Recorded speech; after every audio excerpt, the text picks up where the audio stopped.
Media के अपने सभी साथियों को आज भारत सरकार के नरेंद्र मोदी जी के नेतृत्व में एक ऐतिहासिक यात्रा के इस पड़ाव पर जब हमारे देश के यशस्वी प्रधानमंत्री नरेंद्र मोदी जी देश के चुने हुए प्रधानमंत्री के रूप में प्रधानमंत्री कार्यालय में सर्व करने का, वहां रहने का, कार्य करने का देश का पुराना रिकॉर्ड तोड़ चुके हैं और उस व्यक्ति का नाम है नरेंद्र मोदी, जिन्होंने रिकॉर्ड तोड़ा है। वो पिछला रिकॉर्ड था नेहरू जी का 4398 दिन का, जिसको आज से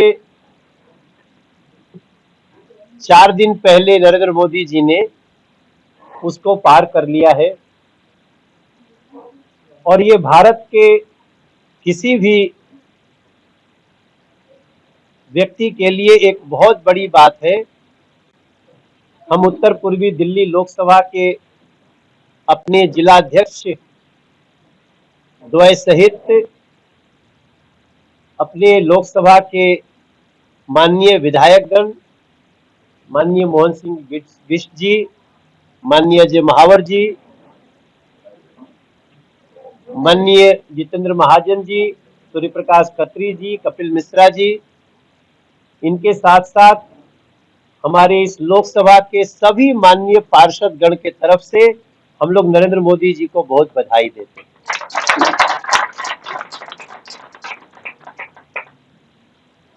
और सबसे सुंदर बात यह है कि न सिर्फ उन्होंने एक रिकॉर्ड तोड़ा है इलेक्टेड सर्विंग पीएम का, बल्कि प्रधानमंत्री के रूप में नरेंद्र मोदी जी ने देश के दिलों में, लोगों के दिलों में कैसा विश्वास बनाया है, ये भी हम देखते हैं जब किसी राज्य का चुनाव आता है।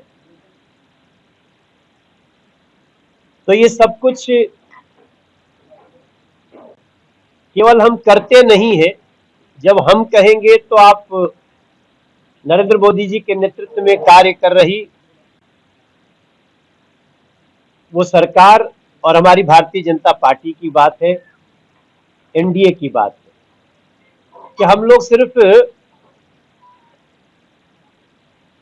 काम करते जा रहे हैं, ऐसा नहीं है। हम समय समय पे हिसाब देते हैं। आज भी हम हिसाब देने के लिए थ्रू मीडिया जनता को संबोधित कर रहे हैं। दोस्तों, हम जिस जगह पे बैठे हैं ये हमारा एक ऐसा जिला और वो स्थान है जिसको जमुना पार कहा जाता है। हमारे बहुत साथी बहुत वरिष्ठ हैं। पहले तो जमुना पार का नाम सुनते ही लोग नाक तो सिकोड़ने लगते थे कि अरे भैया कहाँ जाने। लेकिन आज इंडिया गेट से एक अगर रस्सी खींची जाए तो सबसे ज्यादा जल्दी और सुखद रूप से आप कहीं पहुंच सकते हैं, तो वो जमुना पार बन चुका है। निधि योजना से लाभ मिल चुका है।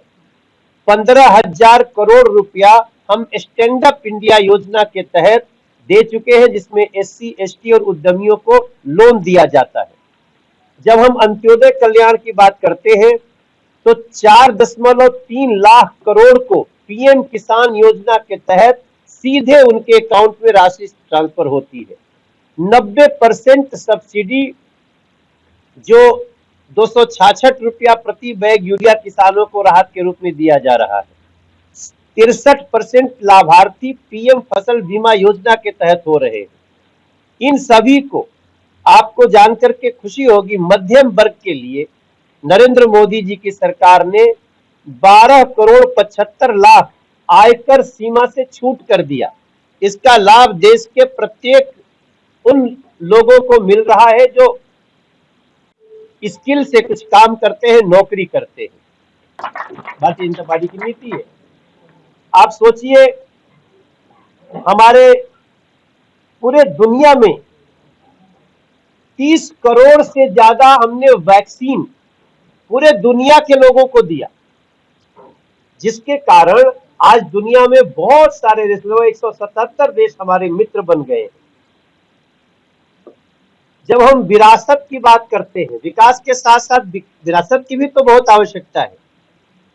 कौन होगा जो इस बात को नहीं स्वीकार करेगा कि यूनेस्को के धरोहर में भारत के 44 जगह है, 44 स्थान दुनिया के विश्व धरोहर में भारत के शामिल हैं, और जिनको सजा करके नरेंद्र मोदी सरकार ने उसको और आगे बढ़ाया। अब हमारी 11 शास्त्रीय भाषा है, भारत की 11 भाषाएं शास्त्रीय भाषा में शामिल होती है, जो कि 2024 में केवल 6 थी।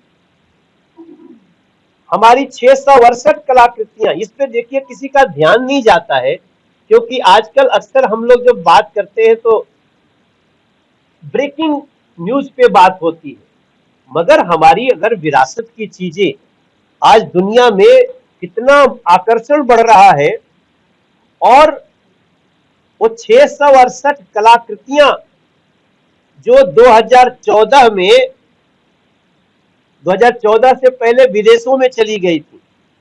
देश का कोई भी सरकारें आई और गई, लेकिन किसी ने हमारे विरासत को वापस लाने का प्रयास नहीं किया। आपको 668 कलाकृतियां हमारी वापस आ गई हैं, जबकि पहले मात्र 13 आ चुकी थी, अब 668 आती है। और धार्मिक सांस्कृतिक पुनर्जागरण भी किसी देश का बहुत बड़ा परिचय होता है साथियों। किसको अच्छा नहीं लगेगा, जहां भगवान राम का जन्म हुआ वहां मंदिर बनाने के लिए सरकारें विरोध किया करती, अब तो किसी से छुपा नहीं है। और लोग कहते हैं कि अरे क्या होता है, हम तो जो निर्णय लेंगे पॉलिटिकल ले लेंगे। राम जी की लाठी में ताकत भी बहुत होती है। जो लोग राम मंदिर के खिलाफ कोर्ट में लड़ते थे, अब वो सांसद भी नहीं बन पा रहे। आप किसी भी धर्म के प्रति, किसी भी धर्म को क्यों लड़ाने की नियत रखते हो? हमारा देश हिंदू, मुस्लिम, सिख, ईसाई, बौद्ध, जैन, पारसी सभी का सम्मान करने वाला देश है। पूरी दुनिया में दिया लेके घूम जाइए, आपको ऐसा देश नहीं मिलेगा साहब जैसा हमारा भारत है। और वहां पे कुछ लोगों ने इन्हीं को वापस में लड़ाने की बात की तब, और कहा क्या जाता था, राम मंदिर बन जाएगा तो खून की नदियां बह जाएंगी। अब दुनिया में तो काशी विश्वनाथ धाम हो, महाकाल महालोक हो, केदारनाथ धाम का पुनर्निर्माण हो, बुद्ध सर्किट, राम सर्किट का तीव्र विकास हो, प्रसाद योजना हो, जहां 1700 प्लस करोड़ रुपया लगाकर 63 सालों का विकास किया गया है। भारत की सॉफ्ट पावर देखिए क्या हो गई है।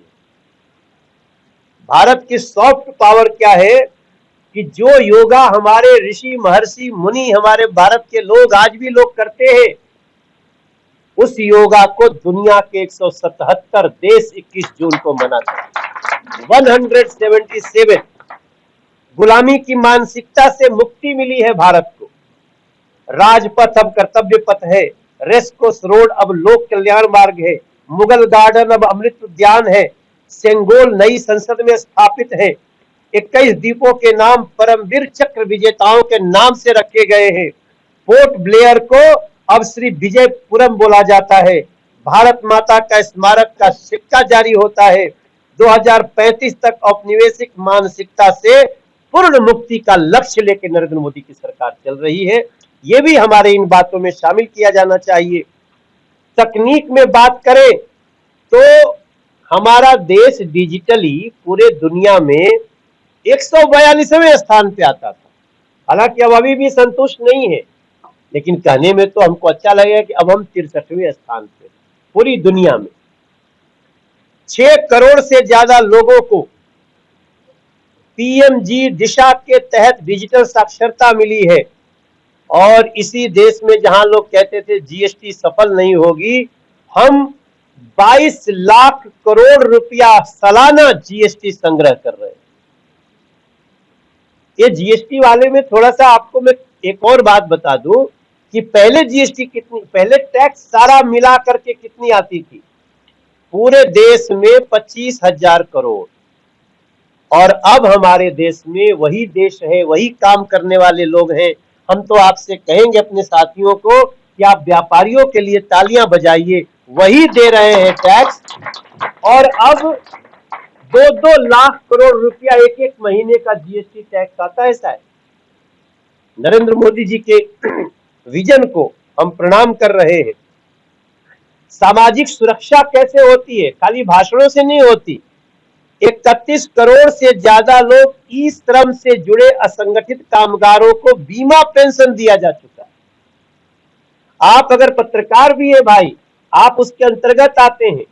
आप ई श्रम कार्ड बनाएं और कहीं भी आपने काम किया तो कल आप किसी भी संस्था में काम करें, आपका जो ई श्रम के तहत जो बीमा पेंशन है वो जारी रहता है।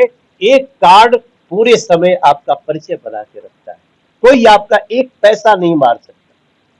जैसे हम सिंगर्स का होता है, आपको शायद पता नहीं होगा, हमने जो 20 साल पहले गाना गाए उसके आधार पे हमको छोटे छोटे पैसे आते हैं, तो 14-15 लाख रुपया महीना आते हैं। ये छोटे छोटे जो पैसे होते हैं ना, जो आपके कहीं ना कहीं, ई श्रम कार्ड बनाइए, अपना एक एक पैसा पाइए। ये नरेंद्र मोदी जी ने इस देश में श्रम करने वाले लोगों को दिया। 500 ब्लॉक आकांक्षी ब्लॉक कार्यक्रम, मतलब पिछड़े ब्लॉकों में स्वास्थ्य शिक्षा को बड़ा ब्लॉक।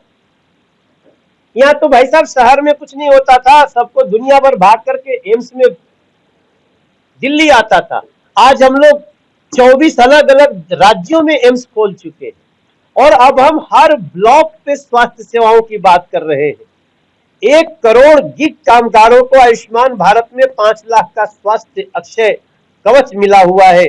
14.3 करोड़ पासपोर्ट नए लोग को बनाए गए हैं। और इन सारी बातों के साथ हम अंत में आपसे यही कहेंगे कि ये हमारा जो एक पवित्र पत्र है, इसको हम पवित्र पत्र इसलिए कहते हैं कि इस पत्र में लिखी हुई एक एक बातें हम हमेशा बहुत सोच समझ के, और मोदी जी के कार्यालय से लिखी जाती है। इसका अध्ययन आप जरूर करेंगे। और अब मैं यहाँ आते हुए, जब मैं 14 में आया था तो सिग्नेचर ब्रिज भी नहीं था, यहाँ सेंट्रल स्कूल भी नहीं था, यहाँ मेट्रो भी नहीं थी, यहाँ शास्त्री पार्क का फ्लाईओवर भी नहीं था। मगर मैं धन्यवाद करता हूँ अपने मोहन सिंह बिष्ट जी का, जितेंद्र महाजन जी का, अजय महावर का, और अपने सभी पार्षदों का, जिनके कार्य, सभी भाजपा के कार्यकर्ताओं का, अपने जिला अध्यक्षों का धन्यवाद करता हूं, जिनके कारण अब हमारी नॉर्थ ईस्ट दिल्ली में वो सारी व्यवस्थाएं हैं जो दिल्ली के किसी भी हिस्से में होंगी और आगे समय में बढ़ेंगी भी। इन्हीं बातों के साथ मेरी संक्षिप्त जानकारी देते हुए अपनी वाणी को विराम देता हूं और मेरी प्रार्थना होगी थोड़ा सा मोहन सिंह बिष्ट जी अपने हिसाब से बात करें। वार्ता में उपस्थित तमाम पत्रकार मित्रगण, हमारे परिवार के सदस्य और हमारे लोकसभा के लोकप्रिय सांसद आदरणीय मनोज जी हमारे बीच में, दिल्ली विधानसभा में मेरे सहयोगी अजय महावर जी, जितेंद्र महाजन जी,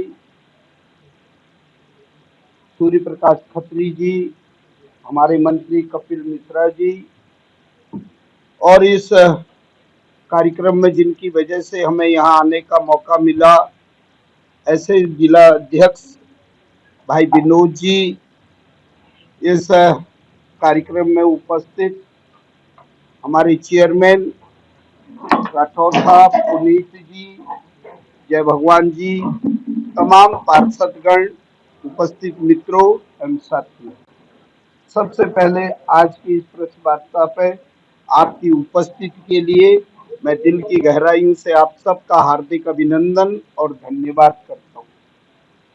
मित्रों, मेरे से पहले आदरणीय मनोज जी ने केंद्र सरकार के 12 वर्षों के कार्यकाल के बारे में संक्षिप्त में आप सब लोगों से चर्चा करने का समय के साथ उन्होंने अपनी बात कही।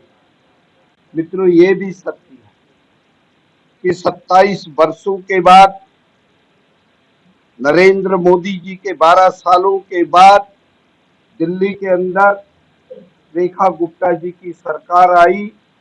उसके लिए मोदी जी का तो अभिनंदन करते हैं, लेकिन आप जैसे पत्रकार मित्रों का भी हम आभार जताते हैं। मित्रों, ये भी सत्य है कि मोदी जी के कार्यों के माध्यम से दिल्ली नहीं, पूरे देश के अंदर और विश्व के अंदर इस प्रकार की छाप पड़ी है जिसमें कहा गया है, मोदी है तो मुमकिन है, मोदी है तो मुमकिन है।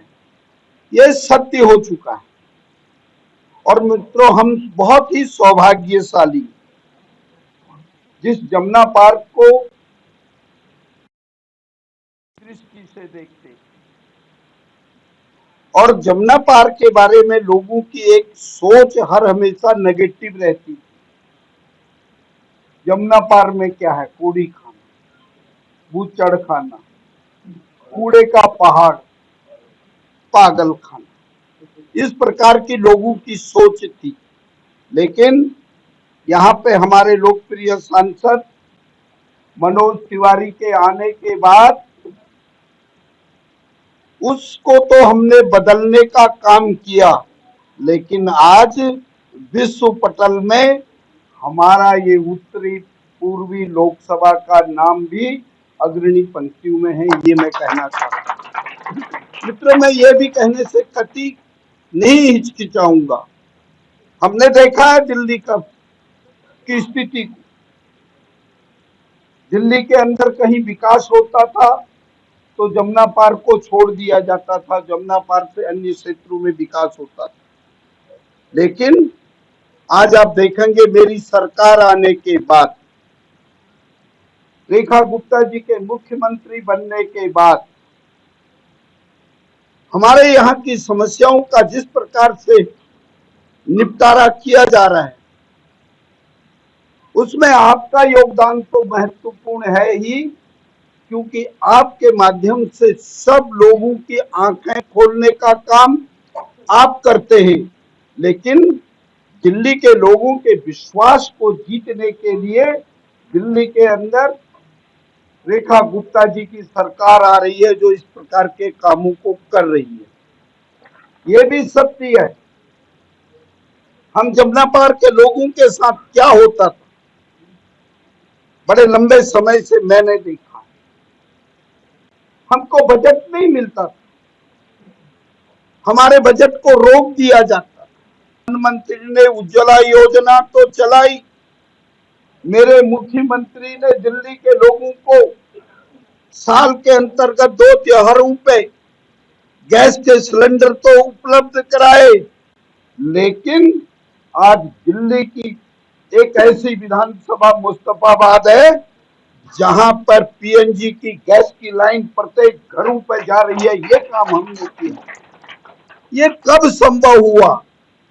ये तब संभव हुआ कि हमारे पास ऐसा सांसद और ऐसी सरकार आई जिसकी वजह से आज हम ये काम करने में सफल हो रहे हैं और दिल्ली के अंदर लोगों के अंदर विश्वास जगाने में हम आगे बढ़ रहे हैं। हमें ऐसा कहना चाहिए। ये भी सत्य है मित्रों।